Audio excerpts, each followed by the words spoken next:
ನಮಸ್ಕಾರ ವೀಕ್ಷಕರೇ, ಇದು ಸತ್ಯ ವಿಶೇಷ ಕಾರ್ಯಕ್ರಮಕ್ಕೆ ನಿಮಗೆ ಸ್ವಾಗತ.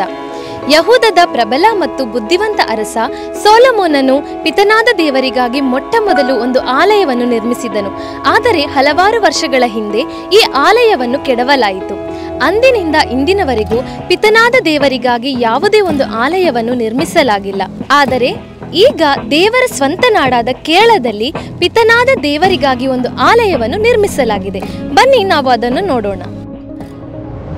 ಯೇಸು ಕ್ರಿಸ್ತರನ್ನು ತಮ್ಮ ರಕ್ಷಕನನ್ನಾಗಿ ಸ್ವೀಕರಿಸಿ ದೇವರ ವಾಕ್ಯದಲ್ಲಿ ಬರೆದಂತೆ ಯೇಸು ಕ್ರಿಸ್ತರು ಎರಡನೆಯ ಬಾರಿ ಈ ಭೂಮಿಗೆ ಬಂದರು ಎಂದು ನಂಬುವ ಸಿಯೋನ್ ಸಮುದಾಯದ ಆರಾಧನಾ ಆಲಯವಾಗಿದೆ ಇದು.